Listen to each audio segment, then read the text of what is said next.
So the Hunter Biden's laptop story comes out. Now, under normal circumstances, this should have been a bombshell.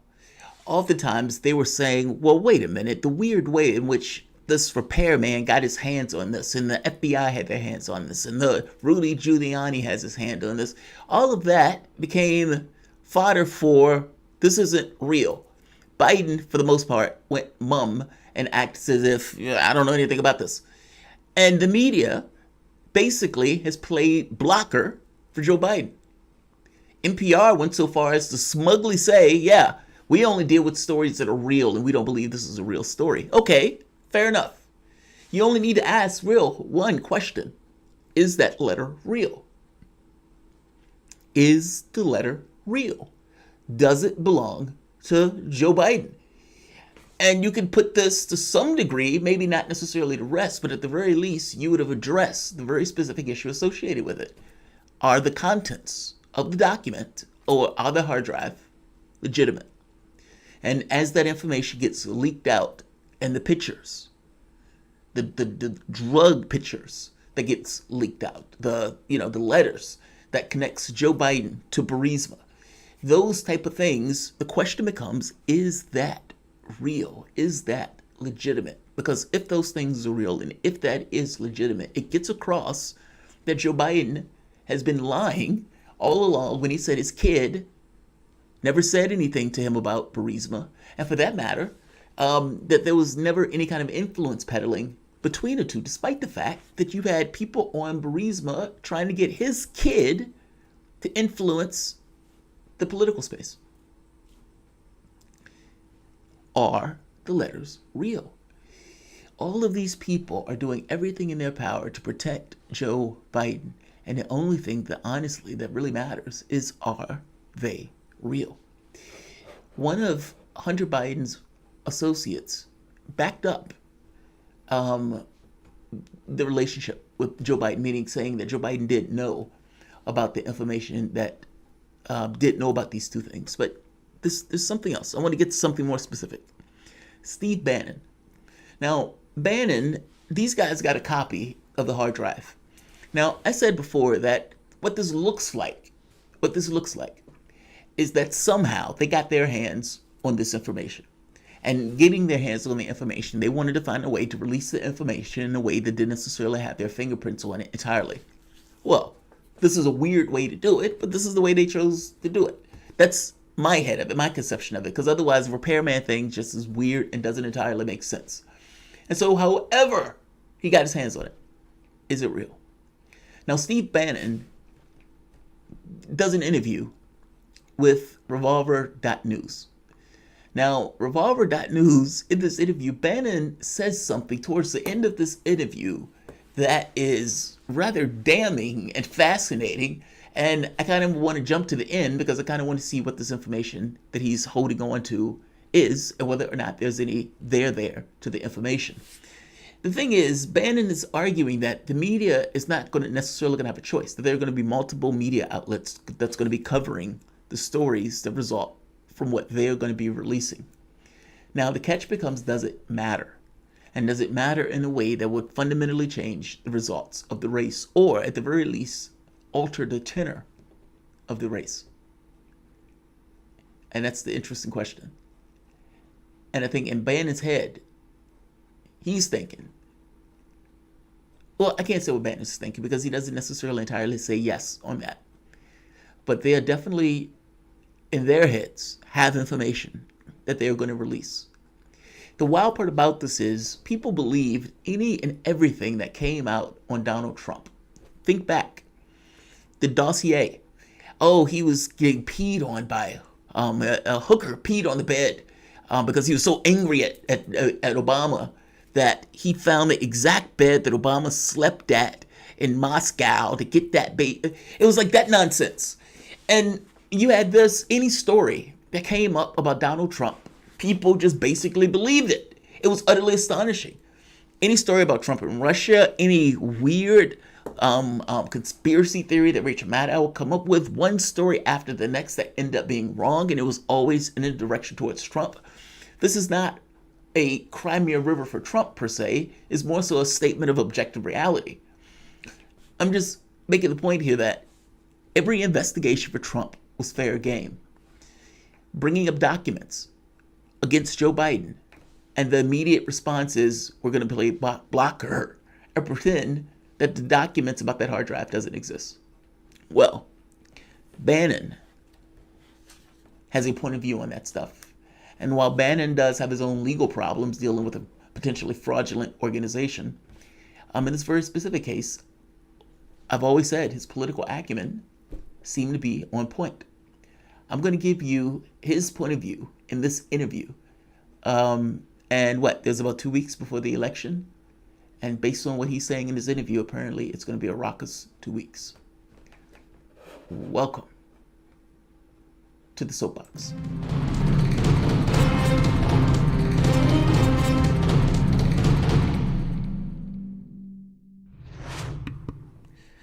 My name is Jamarl Thomas. This is Progressive. Hello? My name is Jamarl Thomas. This is the Progressive Soapbox. Guys, if you dig this content, please like, share, and subscribe. You can always support this content through PayPal or Patreon. This content is brought to you by you. And I appreciate you the opportunity for allowing me to do so. I had multiple videos up that I wanted to show, and then I ended up closing those very specific videos because I didn't think they were going to have context, and then I realized I ran smack into the context in this video.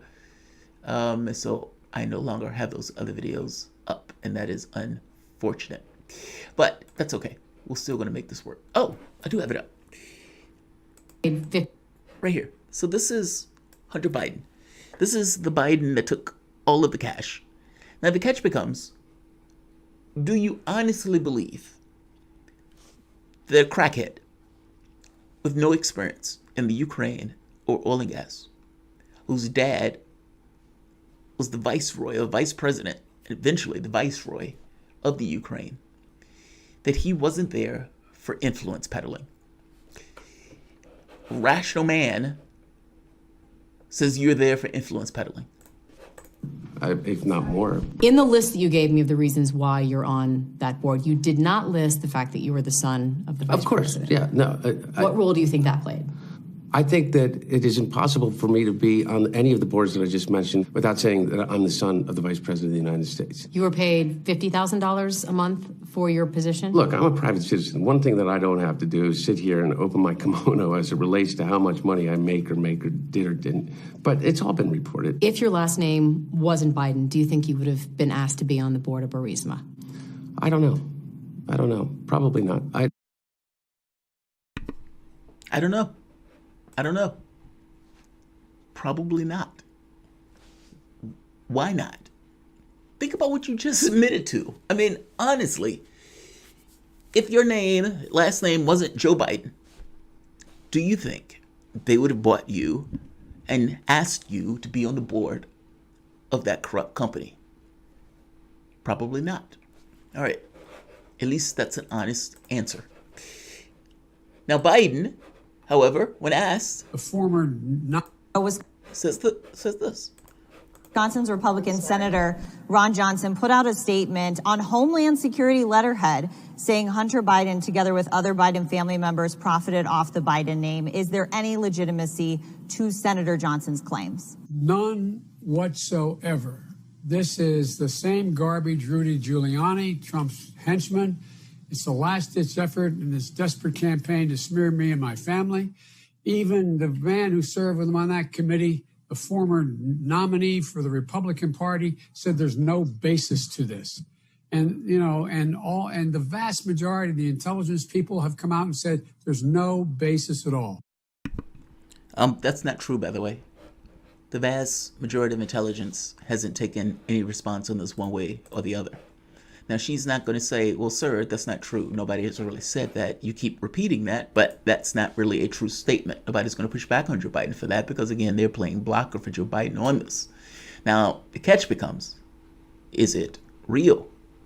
That's what matters. There's a second part to this that I want to talk about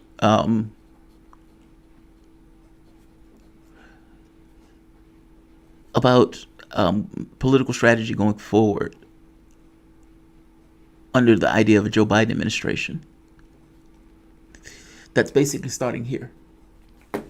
I could be wrong, but it seems like it's starting here, especially with Ron Johnson coming out, somebody in Congress, making this to some degree official. Meaning the media can try to ignore it all they want, but the moment that this starts getting stovepiped into official channels, then it becomes difficult to kind of ignore, in the same way that she's asking this question here. The catch becomes, what does Steve Bannon have? Right now, Rudy Giuliani is being the one that's being talked about from the Borat thing. It looks like he was trying to get frisky with an underage person. But just because they're attacking Rudy Giuliani doesn't necessarily mean what he was saying was entirely false. The honest question that needs to be asked is whether or not the information and the contents of this hard drive are true. And if it can be corroborated, you have to deal with that. It's not about, it's just kind of is what it is, what it is. Bannon starts this off. Revolver says, what is the most incriminating thing on the hard drive? Rudy has suggested illegal things. Revolver has reported the FBI person tasked with the hard drive is associated with the child pornography division. Could you give more insight into how bad this is or what we're talking about? Joe Biden, this is Bannon. He starts it off. Joe Biden is a liar, a fraud, a compromise by Chinese cash. In short, he is a national security crisis. The hard drive contains emails and text messages that show a massive involvement with companies controlled by Chinese Communist Party. Also, there are 25,000 images that show a drug-addicted, depraved lifestyle, one that decent, hardworking Americans will not want to be near the White House. That's pretty strong. To put it mildly, that's pretty strong. Now, it's one thing to say it, you have to show that. The other part to this that I want to get to is this last two statements.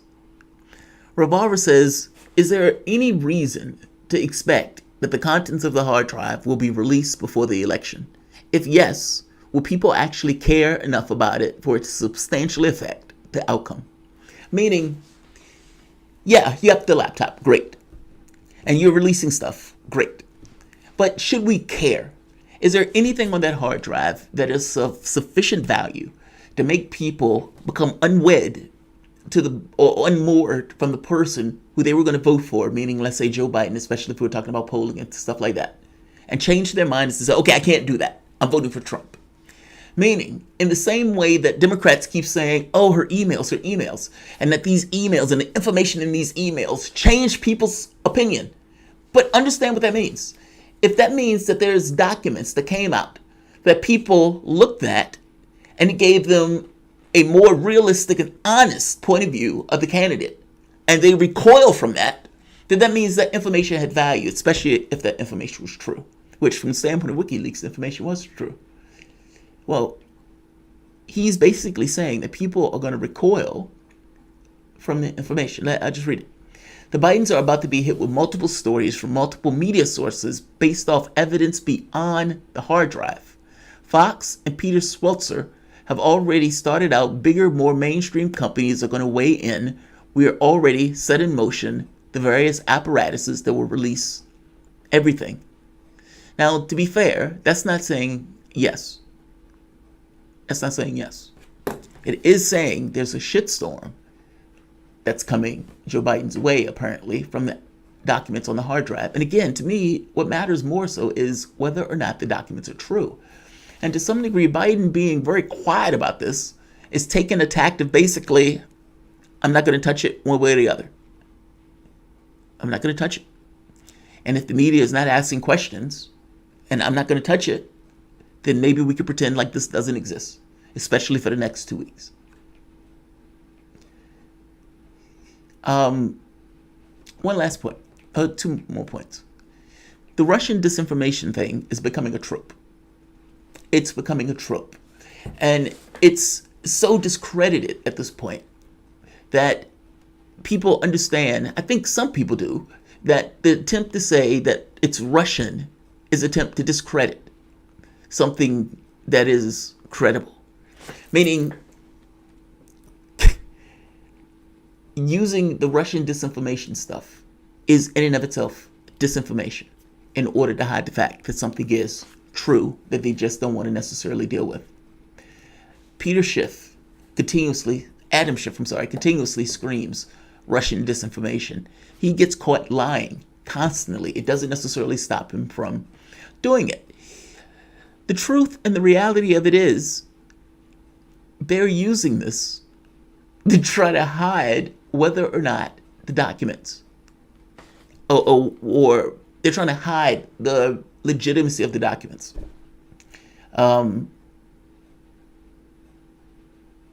Trump last night at the debate had gotten to the point of being able to say Russia, Russia, Russia. In order for him to be able to stand in a place like that, the Russiagate stuff is discredited. Think back to when all of this first started. And when Trump was, they were going after him constantly. Each and everything that he did was looked at in the context of Donald Trump working with the Russians. Donald Trump is working for Vladimir Putin. Donald Trump is terrified of Vladimir Putin. Donald Trump is taking orders from Vladimir Putin. One story after the next every night about Trump working somehow with Putin or being controlled by Putin. This went on for 3 years, constantly. And during those times, Donald Trump was basically cowed in his actions and what he could do in regards to Russia, because everything was looked at the context of Donald Trump working for Vladimir Putin. The treaties that he pulled out of, bringing John Bolton into the White House, going after, I would say Venezuela, but more so Iran, that was his own thing. But the actions that he was taking, giving weapons to the Ukraine, none of these things were in the interest of Russia. All of these things were harsher than what Obama was doing when Obama was in that office. And yet, it was all still looked at the context that Donald Trump was somehow working with the Russians. It was ludicrous. During that time, Donald Trump would have never come out and said, Russia, Russia, Russia. It's only gotten to the point right now that he can say it because of the level of discrediting that Russiagate stuff has taken on. Meaning, from the standpoint of public opinion, he's able to stand there and say that. Like, some context, I think, to the very least, what he thinks he can do right now as president in dealing with that very specific issue and pushing back on that very specific issue.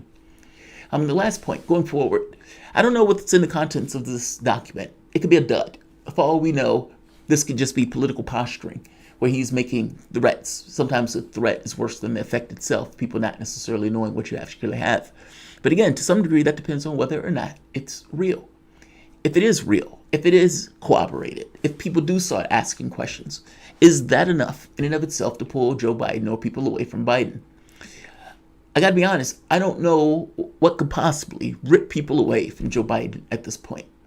You have all of these terrified people, 70, 80%, that are voting for him entirely because his name is not Donald Trump, not for anything that Joe Biden is doing. They just want a ham sandwich as president of the United States. That's all they want, President Ham Sandwich. President Ham Sandwich can sit there, and President Ham Sandwich can just, do a better job. Unfortunately, that's our political system. Going forward, though, depending upon what they have in these documents, the fact that has gotten political, meaning you have a political device at this point that has appropriated the information from the hard drive in order to look at it. You have an FBI looking at it. Well, at this point, this is no longer just something on the outside of the political space, just kind of throwing dirt. This is something that is politically now being looked at. Now, it's possible they can look at this and say, yeah, there's nothing there. And it's possible that this information is being thrown up just before the election to try to give this impression that something is there, even though nothing is not necessarily there. All of that is potentially true. We have to see. I just do want to point out that every story that came out about Trump was, for the most part, appropriated and taken as true. That's not the same for Biden. That presumption is not there for Biden. And I have no idea why that presumption is not there for Biden. Also, just because pictures are there of Hunter Biden doing lewd and, quote unquote depraved stuff, I don't know what those things are. Sniffing coke off a hooker or something. But that's his life. That has nothing to do with Biden in the specific sense. It doesn't really matter what those pictures are of Hunter. The catch becomes whether the emails, the text messages, and whether the documents themselves connect Joe Biden to illegal activity dealing with Ukraine? And if so, I strongly suspect going forward, what you're going to have are several investigations that are going to take place dealing with Joe Biden, dealing with these documents that are coming out of this laptop, or information coming out of this laptop. Again, that's assuming that the information is anyway legit, meaning it doesn't even have to be exact. Just like Russiagate didn't necessarily have an amazing core to it. You didn't necessarily need a core when you had a bunch of fanatics that could just push a particular angle and scream it at the height of their lungs constantly, not to mention they hated them. I don't know what Bannon has. I suppose we have 2 weeks to find out. But whatever Bannon has, especially if it's something that is in any way near legit, and that stuff gets stovepiped in, I suspect what you're going to have are Republicans agitating for some level of inspection into this stuff, whether it's true or not. Now, the problem Republicans are going to have is that if Joe Biden wins, he is probably going to take the Senate. I mean, the Senate is razor thin at this point in regards to the dimensions between the two. And Democrats have less seats to defend. Republicans have more seats to defend. So you may have a situation where Democrats gain numbers in the House, gain numbers in the Senate, and gain numbers on the presidency itself. That's potential. In which case, the Republicans may agitate, but won't necessarily have the power to do anything one way or the other, even if the documents are legit and even if the documents are true. On a different point, what happens after you get those numbers? The public has given you what you wanted. You went from having a Republican in the House, Senate, and the presidency, not to mention you're putting members on the Supreme Court, all Republican. And from that level of inferiority from the standpoint of the party, you ended up with having the House, the Senate, and the presidency. The public has given you all the power to do what you said you were going to do. The problem here is that the public gave you no fucking demand to do anything. You just got into power as a status quo. So the question becomes, what do you do? And if what you do is not sufficient to deal with the issues associated with the public, you will be rolled out, just like the last administration was rolled out. The public is vacillating back and forth, not having anything to meet its needs. It doesn't even necessarily know what it looks like, if I'm being bluntly honest. When Sanders was running, the political space have gotten so deadened in its imagination. At his point of, yes, each and every person can have health care. Yes, we can get rid of student debt. Yes, we can make sure people can go to school without all this mountain of debt on their heads. Yes, we can expand Social Security. We can do all of these things. And people were like, that seems risky. Why does that seem risky to you? Why does that seem risky to you? Who do you think makes this country what this country is? The work that you do, the labor that you do, the people who are putting down the streets, the people who are fixing your coffee, who are writing your computer programs. We're talking about all of this labor that takes place to make this world, this society, what it is. And for people to say, yeah, our collective will is to make sure that each and every one of us have health care. Why is that mind-blowing? Other countries have already set the example that this can take place. What? Denmark, Germany, all of these countries. Germany, hell, you as an American can go to Germany now and go to school for free. That's how much they glorify their schools. What do you think our society looks like in a situation where there's Medicare for all, or for that matter, where each and every person can go to school without having a mountain of debts on their head? Do you think that would incentivize those people going to school or not? And do you think they would have more health in a society or less? All of those things were possible. And for an unfortunate many, they couldn't see it. The only thing they can see is incrementalism. Let's tweak Obamacare. That's the best we can do. That's a risky bet to try to actually ameliorate the rough edges of our capitalistic system. I mean, yeah, we have like nearly 8 million people infected with COVID-19 and all, and we have like 30 million people who are out of a job and all, and we have 50,000 people that are dead. But yeah, let's just incrementalize this shit going forward. That's an utterly insane When FDR took the reins, he said, "We have nothing to fear but fear itself." And in that speech, he was dealing with the Great Depression. And we have something on an order of magnitude that is greater than the Great Depression. And yet, and still, the best that we can get out of this is a Joe Biden who said, "I would veto Medicare for all." It's utterly appalling. When I make these attacks, what people don't quite understand is that it has nothing to do with Donald Trump. My push is not a rah-rah for Trump. The push is more so for the candidate itself to take the responsibility of going and appropriating the votes of its constituents. And if the candidate doesn't have to do that, then the candidate is unmoored and untethered from a constituency of the public. There is another constituency that they are moored to, that they will be doing the bidding of. Nobody knows what Joe Biden is going to do. And I honestly believe that the left is fanciful, either in believing that they're going to either be able to push him, or they're just flagrantly lying to get people to vote for Biden because they're terrified of Trump. Whichever one of those realities are, if I am wrong, I would say I'm wrong. I honestly do hope that if Biden wins, he's a transformational president. He's, euphoric humanism, and he brings the troops out of Afghanistan and Syria. He doesn't implement the Trans-Pacific Partnership. I would love for those things, but I don't believe that at all. I think he's going to get more entrenched. I don't even know what his policy is going to be for Iran, because there's been times where he's been bellicose and belligerent, not even knowing seemingly what the JCPOA is. So, yeah, I don't. Shane calls him a husk of a man. Yeah, there's no joy here in either situation. And fact of the matter is, Sanders, in this moment, will be trying to knock this shit out of the park. Like, you must understand, when there's destabilizing events, when there's like mass traumatic events that hit your society, oftentimes it gives political sides that believe in things, that have goals and objectives that they want to accomplish in big, grandiose terms.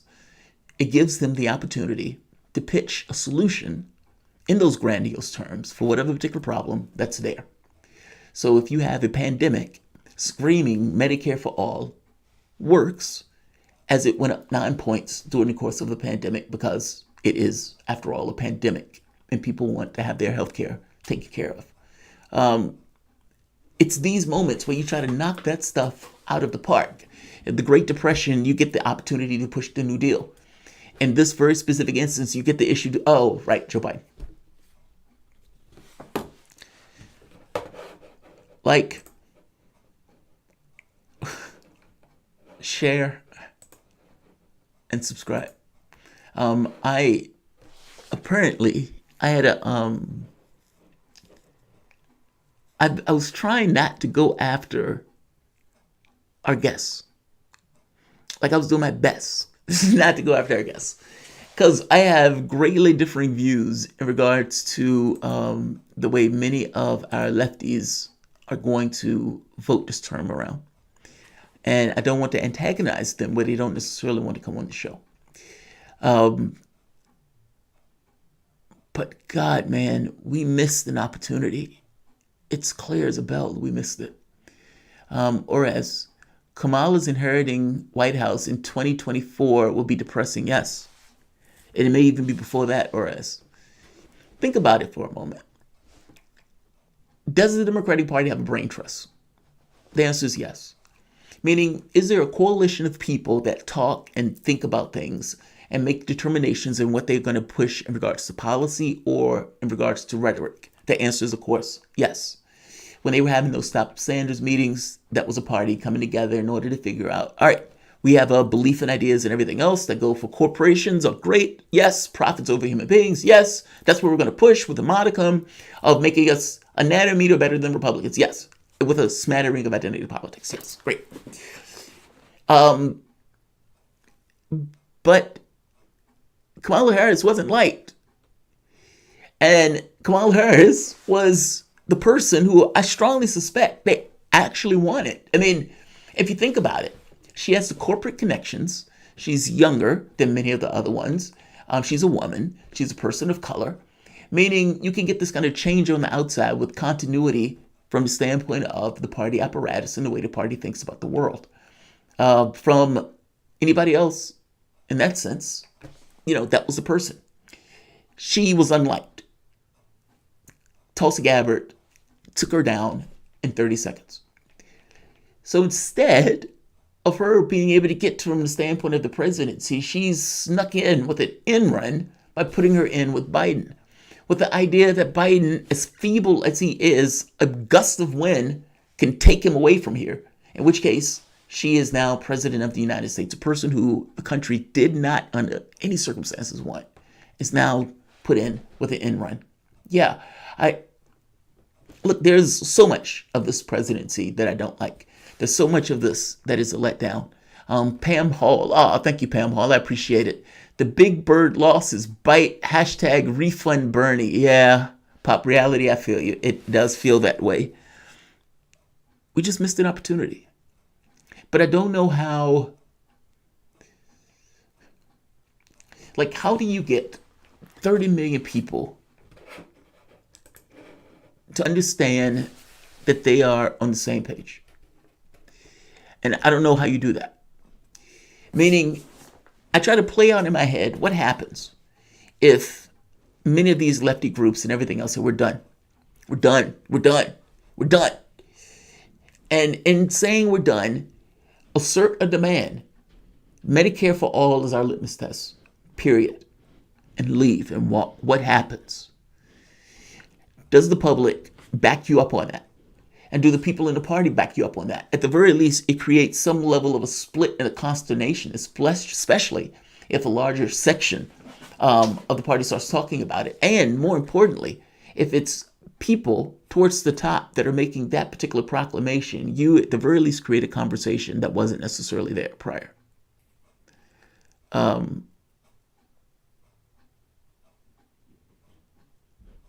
Yeah. All right, I'm going to end this here. But yeah, this has been somewhat of a depressing election season. Yeah, I agree with you guys. I'm going to say like, I'm going to say share, and I'm going to say subscribe. Thanks, everyone.